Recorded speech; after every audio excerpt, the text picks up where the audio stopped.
हम लोग जो है कि कल पढ़ रहे थे मूविंग कॉयल गैल्वेनोमीटर, यही टॉपिक पढ़ा जा रहा था। तो मूविंग कॉयल गैल्वेनोमीटर में एक सेकेंड,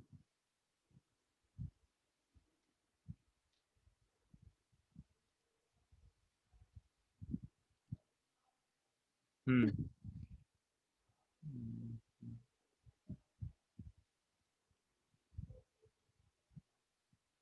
ठीक है। आप लोग को बोर्ड दिखाई दे रहा है ना साफ साफ? Hello, yes sir. Yes sir. Board साफ दिखाई दे रहा है ना Pankaj yes sir? Sir. Yes sir. ये थोड़ा देखिए तो ये क्यों ऐसे दिखा रहा है? अच्छा अभी ये हुआ जैसे, ये पूरा क्यों नहीं दिखा रहा?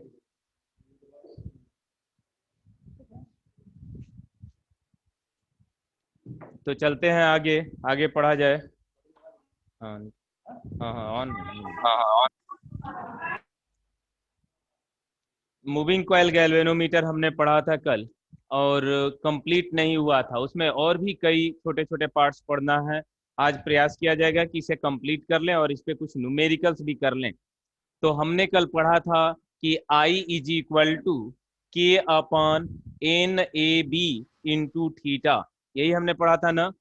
तो I is equal to K upon N A B upon theta, ये जो है कि आप बतलाओगे वंशिता, वंशिता बतलाओगी कि यहाँ के क्या बतला रहा है? कोई लोग बोलोगे के क्या बतला रहा है यहाँ पर? Hello, Sir, storing torque due to unit twisting. हाँ, और ट्विस्टिंग क्या है? ये पॉइंट्स जो है कि आपने देखा था कि पर्टिकुलर वायर से कॉइल सस्पेंड था, और जैसे ही कॉइल में करंट फ्लो हो रहा था तो कॉइल रोटेट कर रहा था, और जैसे ये रोटेट करेगा तो जो सस्पेंशन वायर है जिससे ये सस्पेंडेड है उसमें ट्विस्टिंग होगा, पर्टिकुलर एंगल से वो ट्विस्ट होगा। यह जो है कि थीटा एंगल ऑफ ट्विस्टिंग को बतला रहा है, और K restoring torque per unit twist को रिप्रेजेंट कर रहा है। N total number of turns in given galvanometer, B applied magnetic field को रिप्रेजेंट कर रहा है, और ए क्या बतला रहा है? एरिया ऑफ लूप बतला रहा है। जो हमने लूप लिया था PQRS, जो क्वाइल लिया था, उसकी एरिया को रिप्रेजेंट कर रहा है।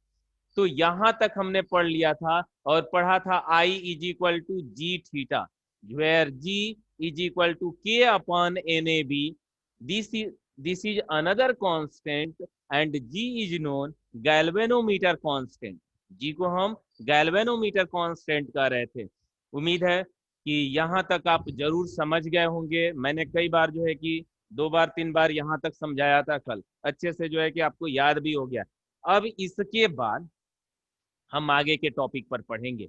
जैसे कि गैल्वेनोमीटर के बारे में हमने पढ़ा कि गैल्वेनोमीटर है क्या, उसमें हमने पढ़ा कि जैसे पीछे के चैप्टर्स में हम पढ़ रहे थे, जैसे थर्ड चैप्टर हमने पढ़ा, तो थर्ड चैप्टर में इलेक्ट्रिक करंट, इलेक्ट्रिक पोटेंशियल, ये सारी चीजें हम पढ़ रहे थे। तो उसको कैसे मेजर करते हैं, या किसी सर्किट में करंट फ्लो हो रहा है नहीं फ्लो हो रहा है, मीटर ब्रिज आप लेकर के चल रहे थे, स्लाइडिंग पर्टिकुलर जॉकी को जो है कि स्लाइड करा रहे थे, और उस पॉइंट को डिटेक्ट कर रहे थे जिसपे जो है कि करंट फ्लो न हो सर्किट में।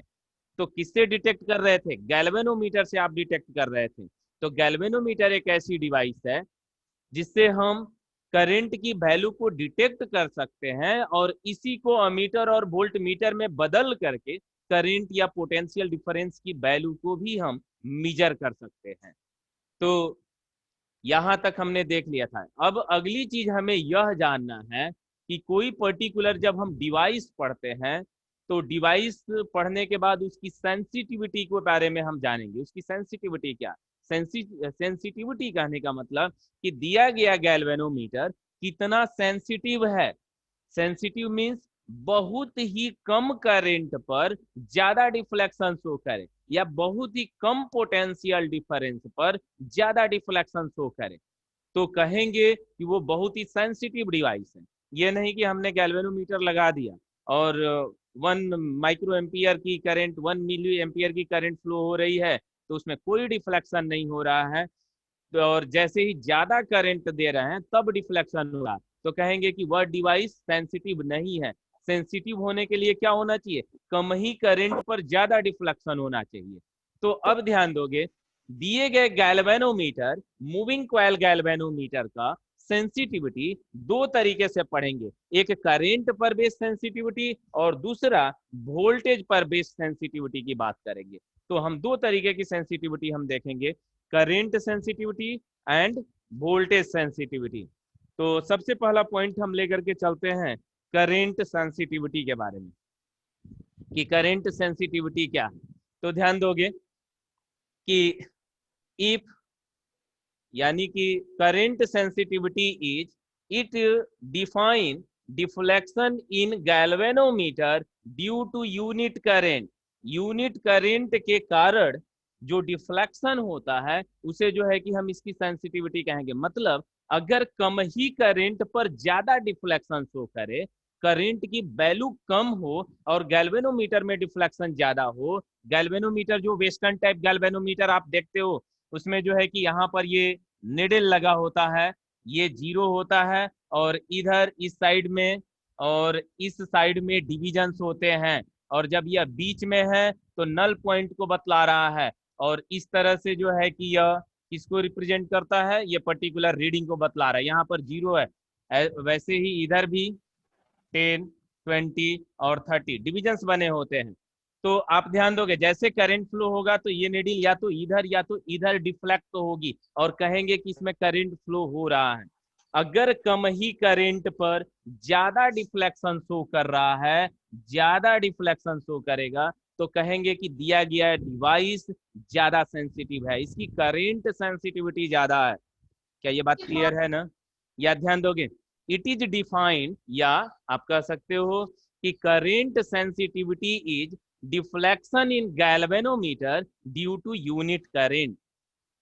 क्लियर है ना? यह deflection in galvanometer due to unit current, unit current पर जो गैल्वेनोमीटर में डिफ्लेक्शन होगा उसे हम इसकी सेंसिटिविटी कहेंगे। That is IS is equal to, where IS represent current sensitivity, IS is equal to theta divided by I, where theta represents deflection in galvanometer due to this current I.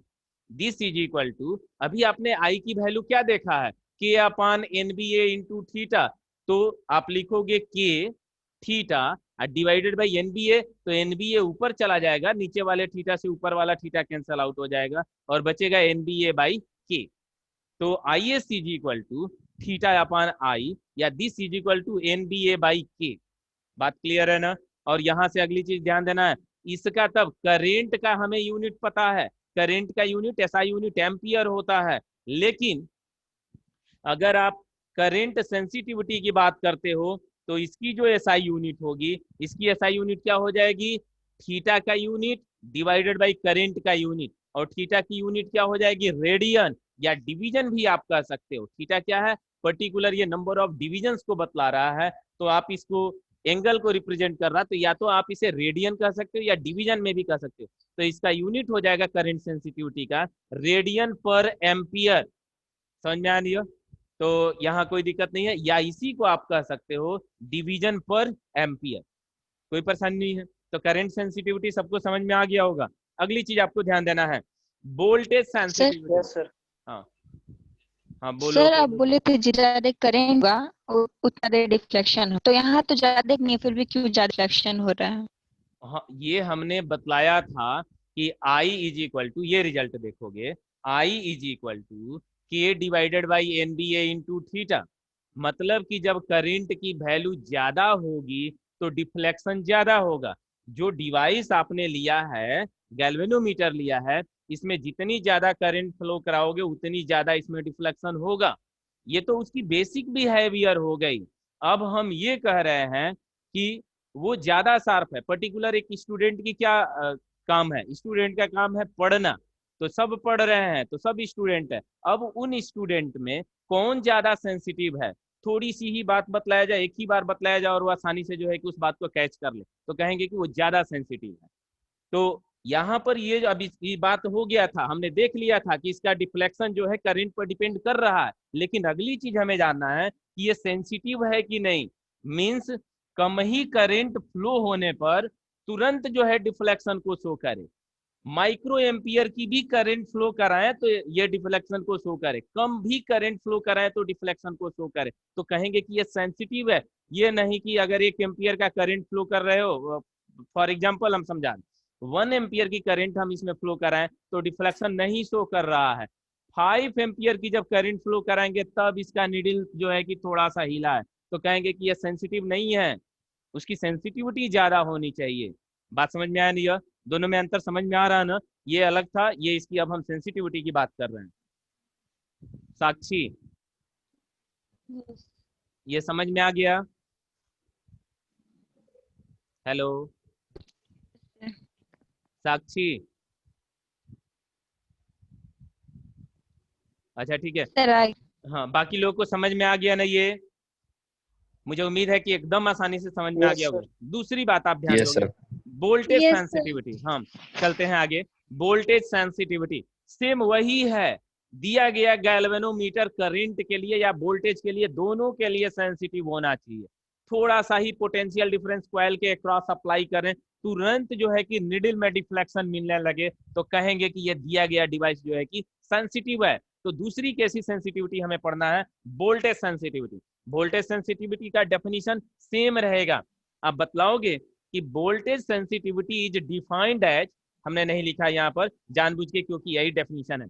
Voltage sensitivity is defined as deflection in galvanometer due to unit current, नहीं but इस बार क्या कहोगे? Voltage due to unit voltage.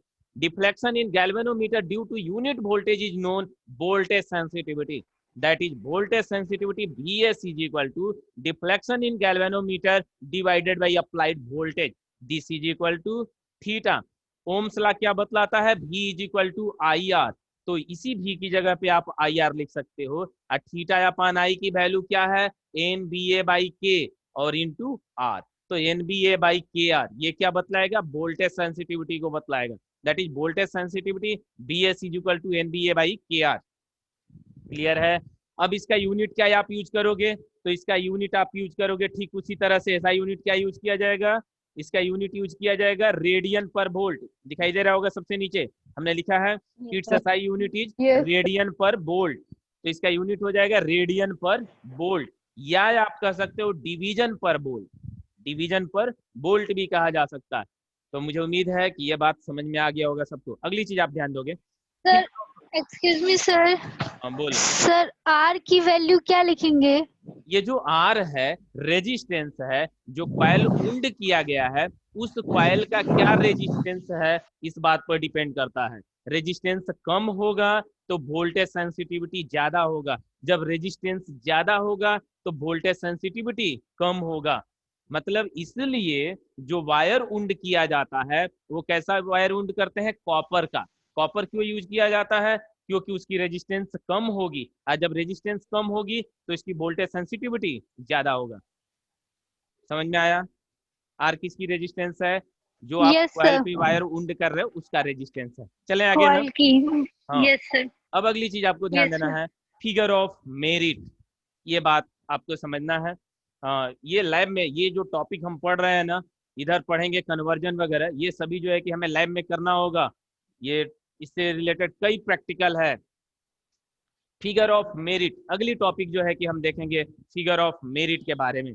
Figure of merit क्या है इसे हम समझे तो figure of merit current sensitivity का उल्टा है। मतलब कि या डिफाइन करोगे कि it is defined as current due to unit deflection. अब ये ध्यान दोगे यहाँ से 1 2 3 4 5 6 ऐसे डिवीजन है।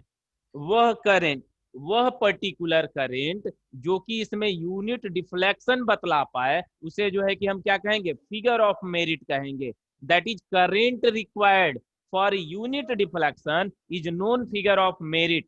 ध्यान दोगे, सपोज दैट 0.01 एम्पियर की करेंट जब फ्लो करा रहे हैं तो एक डिवीजन का डिफ्लेक्शन हो रहा है, और फिर 0.02 एम्पियर की करंट फ्लो करा रहे हैं तो जो है कि 2 डिवीजन की डिफ्लेक्शन हो रहा है। 0.03 एम्पियर की करंट फ्लो करा रहे हैं तो और डिफ्लेक्शन थोड़ा सा बढ़ गया है, 3 डिवीजन हो गया है। तो एक डिवीजन को डिफ्लेक्ट करने के लिए, एक डिवीजन के डिफ्लेक्शन के लिए जो रिक्वायर्ड करंट होता है उसी को हम उसका क्या कहते हैं, फिगर ऑफ मेरिट कहते हैं। मुझे उम्मीद है कि ये बात समझ पा रहे होगे आप लोग, दोनों में अंतर सर है। एक बार सर प्लीज रिपीट। ये एक ध्यान दोगे आप लोग, एक बार और सुनोगे।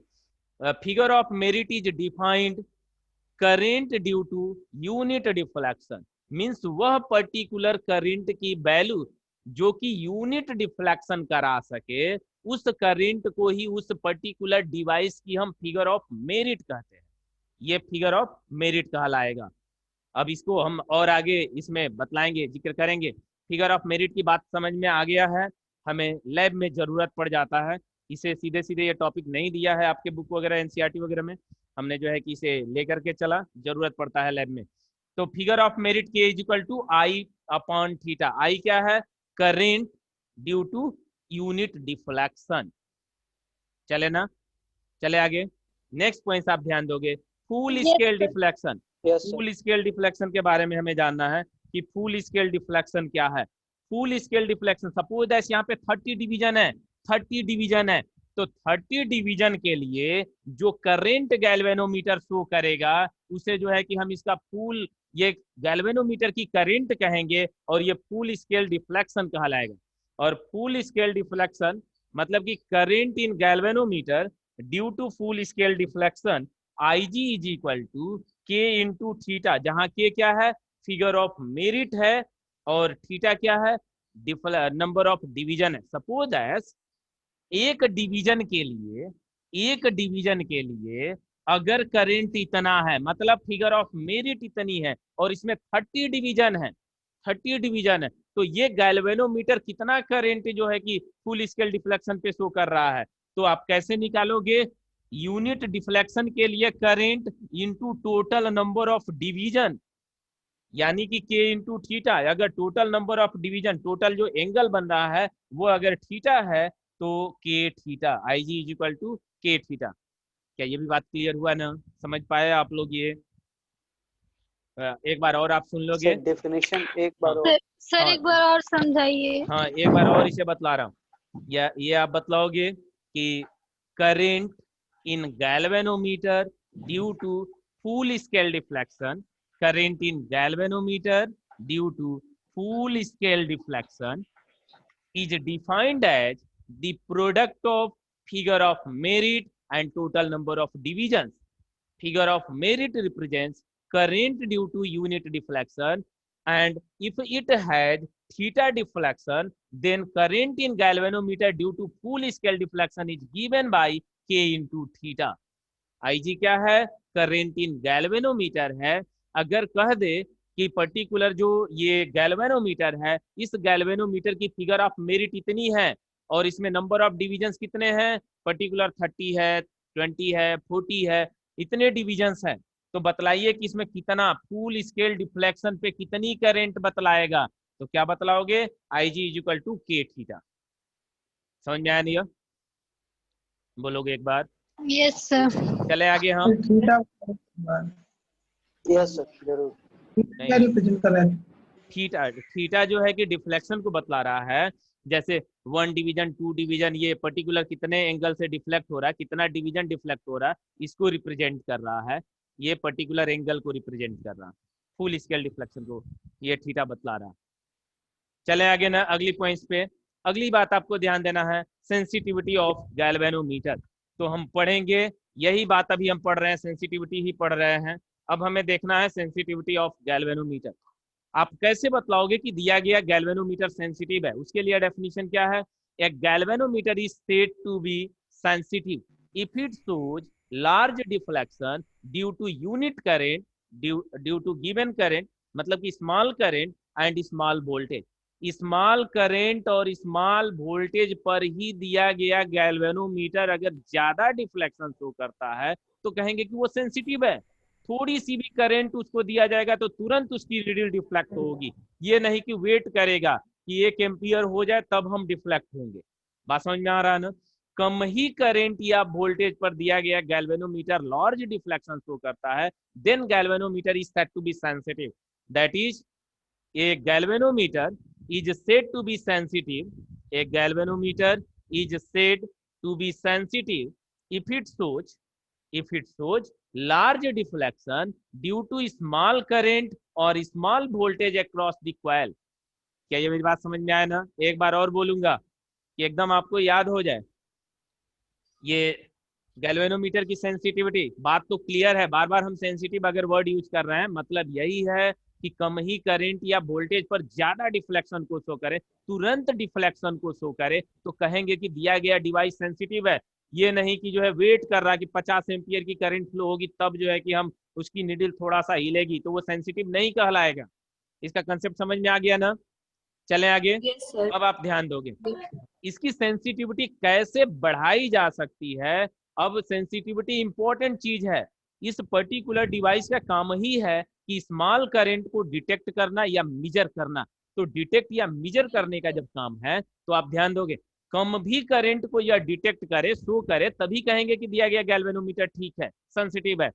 मींस हमने पढ़ा है, इधर नहीं दिख रहा होगा या दिख रहा होगा, I is equal to K divided by NBA into theta. तो थीटा इज इक्वल टू आप क्या लिखोगे? Theta is equal to NBA divided by K into I। दिए गए करंट के लिए for given small current if galvanometer shows large deflection then galvanometer is said to be sensitive. समझ में आया ना? कोई परेशानी नहीं ना है? आगे चलें। ये क्लियर हो गया ना ये बात कि दिए गए स्मॉल करंट पर ही दो हमने डिवाइस ले लिया, दो हमने गैल्वेनोमीटर ले लिया। ये एक गैल्वेनोमीटर है कि इस आई पर डिफ्लेक्शन नहीं शो कर रहा है स्मॉल करंट पर, और दूसरा है जो कि इससे कम भी करंट फ्लो करा रहा है तो डिफ्लेक्शन शो कर रहा है, दैट इज वो ज्यादा सेंसिटिव है। तो सेंसिटिविटी का मीनिंग तो समझ में आ गया, कंसेप्ट समझ में आ गया। अब हम नेक्स्ट पॉइंट को देखेंगे।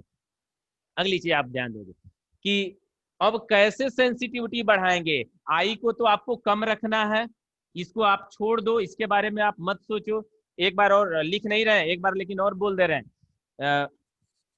A galvanometer is said to be sensitive if it shows large deflection for a given small current or small voltage.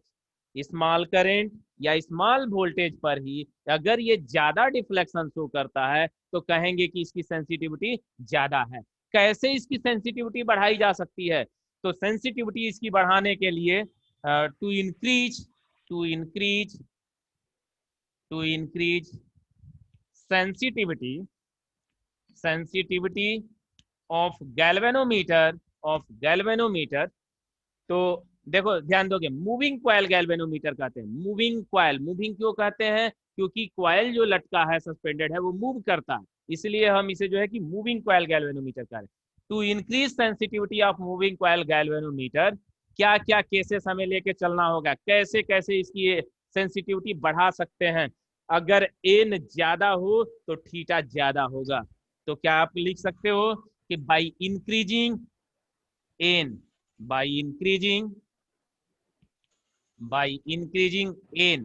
मतलब कि नंबर ऑफ टर्न्स जो दिया गया कॉइल है उसका नंबर ऑफ टर्न्स बढ़ा करके दिए गए गैल्वेनोमीटर की सेंसिटिविटी बढ़ा सकते हैं।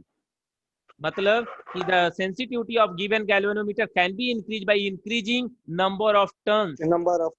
बात समझ में आया ना? लेकिन परेशानी है यहाँ पे, नंबर ऑफ टर्न्स बढ़ाते जाओ बहुत भारी हो जाएगा, और नंबर ऑफ टर्न्स जैसे बढ़ेगा तो नंबर ऑफ टर्न्स बढ़ने से लेंथ बढ़ेगा तो रेजिस्टेंस बढ़ेगा, और साथ ही साथ उसका वेट बढ़ करके बल्कि हो जाएगा और ज्यादा जो है कि आसानी से वो घूम नहीं पाएगा। यानी कि एन तो बढ़ा करके हम इसकी सेंसिटिविटी बढ़ा सकते हैं, बट कैनॉट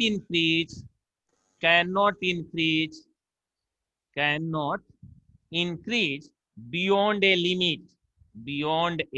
लिमिट। एक लिमिट के बियॉन्ड नहीं बढ़ा सकते हैं। कारण क्या है? क्योंकि रेजिस्टेंस बढ़ जाएगा वायर का। दूसरा रीजन क्या है? बल्कि हो जाएगा, क्योंकि ज्यादा नंबर ऑफ टर्न्स आप बढ़ाओगे तो वायर की वजह से ये भारी हो जाएगा और इसकी सेंसिटिविटी और रिड्यूस हो जाएगी। हमें बढ़ाने का काम करना है, कम हो जाएगी। अब सेकंड क्या है? सेकंड जो है कि बाय इंक्रीजिंग मैग्नेटिक फील्ड, यानी कि by increasing magnetic field B. तो ये बात सही है, हम बढ़ा सकते हैं। और कैसे? स्ट्रॉन्ग मैग्नेट का यूज करके, स्ट्रॉन्ग मैग्नेट का यूज करके दिए गए गैल्वेनोमीटर की सेंसिटिविटी बढ़ाया जा सकता है। इसमें कोई परेशानी नहीं है, हम इसे बढ़ा सकते हैं, लेकिन एन को एक लिमिट के बियॉन्ड नहीं बढ़ा सकते हैं। दूसरी चीज, ए बाई इंक्रीजिंग देखो सर। ए। हाँ सर हाँ, बोलो, अगर सुन बी रहा हूँ। बढ़ाएंगे मैग्नेटिक, हाँ अगर मैग्नेटिक फील्ड बढ़ाएंगे हाँ हाँ, तो restoring force per unit twisting भी बढ़ जाएगा, के भी बढ़ेगा ना सर? नहीं, के की बात हम अभी कर रहे हैं, ए के बाद के पर आ रहा है। अभी आपने क्या देखा कि बी की वैल्यू बढ़ाएंगे तो थीटा बढ़ेगा, और बी हम बढ़ा रहे हैं तो टॉर्क बढ़ेगा, तो वो भी बढ़ेगा, रिस्टोरिंग फोर्स बढ़ेगा, उससे कोई ये नहीं है। अभी हम बी पे ये हमने देखा कि बी को हम बढ़ाते हैं तो इसकी सेंसिटिविटी बढ़ेगी क्योंकि थीटा बढ़ जाएगा। अब हम के की भी बात कर रहे हैं, के क्या है। अब हम इसकी पहले अब बात कर लें ए की। तो ए के बारे में आप देखोगे ये क्या है, इस पॉइंट्स को हम समझेंगे। तो बाय इंक्रीजिंग बी के बाद बाय इंक्रीजिंग क्या आप लिख सकते हो, by increasing area of area loop. A. हाँ, area of loop, but it also can not be increase beyond a limit because it is not usable. इस तरीके से बहुत बड़ा अगर हम एरिया ले लें तो ये यूजेबल नहीं होगा, प्रैक्टिकली हम इसका यूज कर पाए ये जो है कि पॉसिबल नहीं होगा। दैट इज एरिया को जो है एक लिमिट के बियॉन्ड हम नहीं बढ़ा सकते हैं। बात समझ में आ गया ना? मुझे उम्मीद है कोई परेशानी नहीं है, ये समझ रहे होगे आप। के की भी बात हम कर रहे हैं, के के बारे में। के क्या है? Restoring torque per unit twist. Unit twist पर रिस्टोरिंग फोर्स बतला रहा है, और ये किस पे डिपेंड करता है? It depends upon nature of material. अलग अलग मटेरियल के लिए जो है के की वैल्यू अलग अलग होती है, ये बात आपको याद रखना है। के जो है नेचर ऑफ मटेरियल पर डिपेंड करता है। क्वार्ट्ज के लिए, फास्फर ब्रोंज के लिए के की वैल्यू स्मॉल होती है। यही रीजन है कि जो हम सस्पेंशन वायर यूज कर रहे थे वो कैसा हम लेकर के चल रहे थे? फास्फर ब्रोंज लेकर के चल रहे थे। फास्फर ब्रोंज क्यों लेकर के चल रहे थे? कि के की वैल्यू उसकी कम थी। के की वैल्यू जब कम होगी तो थीटा की इसकी सेंसिटिविटी क्या होगी? ज्यादा होगी। तो आप क्या कर सकते हो, लिख नहीं रहे यहाँ पे, लिख नहीं है इसे, जो है कि हम बस समझा रहे हैं कि by decreasing the value of K, by decreasing the value of K, sensitivity of galvanometer can be increased, and K depends upon nature of material and it is small for phosphor, bronze and quartz. Hence, for suspension wire we use phosphor bronze. तो phosphor bronze का use करके या उस materials का use करके, quartz का use करके जिसका के कम हो, इसकी सेंसिटिविटी बढ़ाया जा सकता है। तो मुझे उम्मीद है कि ये बात समझ में आ गया होगा। कौन सा पॉइंट्स? ये यहां से आप ध्यान दोगे, के के बारे में हमने बतलाया कि के अगर के कम होगा तो थीटा ज्यादा होगा, और थीटा दिए गए कर, इसमें कोई चेंजिंग नहीं कराना है। दिए गए के लिए थीटा अगर ज्यादा होता है तो कहेंगे कि दिया गया डिवाइस गैल्वेनोमीटर सेंसिटिव है। के जो है, या जो के है, अलग अलग नेचर ऑफ मटेरियल पे डिपेंड करता है। अलग अलग मटेरियल के लिए के की वैल्यू अलग अलग होती है। क्वार्ट्ज और फास्फर के लिए इसकी वैल्यू जो है कि कम होती है। तब तो मतलब कि अगर फास्फर या क्वार्ट्ज यूज करते हैं तो इसकी वैल्यू कम होगी, मतलब ज्यादा सेंसिटिव होगा। यही रीजन है कि मूविंग कॉइल गैल्वेनोमीटर में जो सस्पेंशन वायर होता है वो कैसा यूज किया जाता है? फास्फर ब्रोंज का यूज किया जाता है। चलें ना आगे। अब हम नेक्स्ट पॉइंट पे चलते हैं, और नेक्स्ट पॉइंट होगा, ये आप आ जाओ एनसीईआरटी के एग्जाम एक्सरसाइज पे। एनसीईआरटी के एक्सरसाइज पे 10 मिनट टाइम है, लेकिन हम 2 और पढ़ाएंगे। एनसीईआरटी के एक्सरसाइज पे एक क्वेश्चन हम करा दें, बस आसान क्वेश्चन है, बतला दें। एक्सरसाइज के क्वेश्चन पे आ जाओगे। Question number 10, NCERT exercise question number 10। Shantanu, book निकाल लिए हो? Yes sir. ठीक है, देखोगे क्वेश्चन नंबर 10 नंबर क्वेश्चन आप देखोगे। मैं पढ़ रहा हूं, थोड़ा सा पढ़ दूंगा तो आसानी से आप समझ जाओगे। तो यहां आपको ध्यान देना है, कह क्या रहा है? 2 moving coil meters M1 and M2 have the following particulars, दो मूविंग कॉइल गैल्वेनोमीटर, एक M1 है और दूसरा M2 है, और उसके दिए गए हैं value R1 is equal to दिया गया है, मैं लिखूंगा नहीं क्या दिया गया है, N1 इज इक्वल टू भी वैल्यू दिया गया है, और A1 मतलब फर्स्ट मूविंग कॉइल गैल्वेनोमीटर की एरिया दी गई है, और अप्लाइड मैग्नेटिक फील्ड भी दिया गया है, देख रहे हो ना आप लोग बुक में। और R2 दूसरे गैल्वेनोमीटर के लिए गिवन है, N2 भी गिवन है, N2 गिवन है, A2 गिवन है और B2 भी गिवन है, और दोनों ही पर्टिकुलर मूविंग कॉइल गैल्वेनोमीटर के लिए K1 और K2 की वैल्यू इक्वल है, और this is equal to K है। दोनों में जो सस्पेंशन वायर है सेम है, फास्फर ब्रोंज का है या क्वार्ज का है, और दोनों के लिए K की वैल्यू सेम है। अब आप ध्यान दोगे यहाँ पे पूछ क्या रहा है, कह रहा है कि determine the ratio of current sensitivity end voltage sensitivity. बहुत ही आसान काम है। करेंट सेंसिटिविटी, करेंट सेंसिटिविटी का कैसे आप निकालोगे, सबसे पहले M1 निकालोगे, पहले गैल्वेनोमीटर की सेंसिटिविटी, करेंट सेंसिटिविटी, तो क्या हो जाएगा, पहले वाले गैल्वेनोमीटर की सेंसिटिविटी M फर्स्ट S1 या MS1 आप कह सकते हो, या IS1 कह दो, current sensitivity of first galvanometer is equal to N1 B1 A1 upon K, होगा ना, बोलोगे आप लोग, नहीं बोल रहे हो?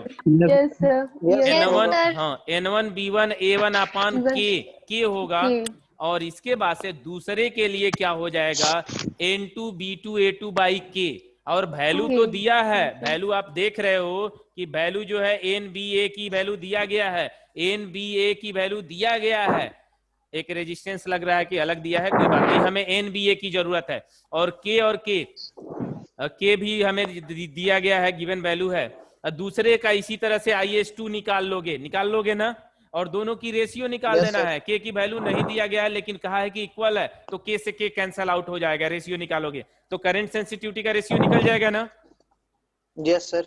और इसी तरह से Yes, sir. इसका बी पार्ट पूछ रहा है कि वोल्टेज सेंसिटिविटी की रेशियो निकालिए, तो आप जब करंट सेंसिटिविटी निकाल लिए तो उसी करंट सेंसिटिविटी में अगर रेजिस्टेंस से डिवाइड कर दोगे, उसी करंट सेंसिटिविटी में अगर आप रेजिस्टेंस से डिवाइड कर देते हो, रेजिस्टेंस से डिवाइड कर दोगे, तो रेजिस्टेंस से डिवाइड कर देने पर ये क्या हो जाएगा, वोल्टेज सेंसिटिविटी मालूम हो जाएगा, NBA/R1, और उसको फिर डिवाइड करके उसकी रेशियो निकाल लोगे।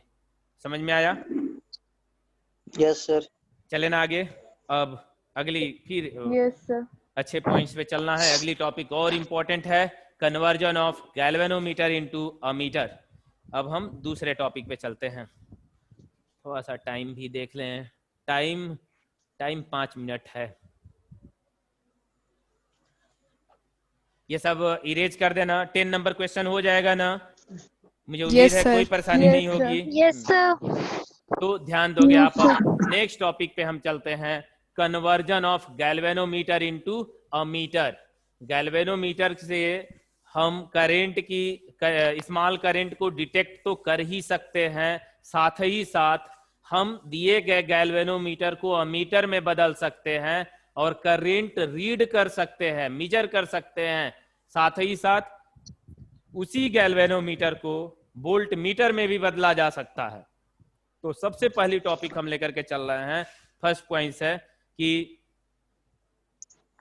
दिख रहा है ना ये, conversion of galvanometer into ammeter. ये दिखाई दे रहा है ना आप लोग को? Yes sir. दिए गए गैल्वेनोमीटर को अमीटर में कैसे बदलेंगे, इस बात को समझना है। अमीटर है क्या ये आप देखोगे, पूरा नहीं लिख रहे हैं, केवल बतलाते चल रहे हैं। Ammeter is a low resistance device. Ammeter क्या है? बहुत ही कम रेजिस्टेंस के डिवाइस है, which is use to measure electric current. Ammeter के बारे में एक लाइन आपको क्या याद रखना है कि ammeter is a very low resistance device which is used to measure electric current in given circuit। अब आप ध्यान दोगे, अमीटर के बारे में तो समझ में आ गया ना कि अमीटर एक लो रेजिस्टेंस की डिवाइस है जिसका यूज करके हम इलेक्ट्रिक करंट को रीड कर सकते हैं। एक गैल्वेनोमीटर को, moving coil galvanometer can be converted into ammeter. ये किसमें बदला जा सकता है? एमीटर में बदला जा सकता है। लेकिन कैसे? बाई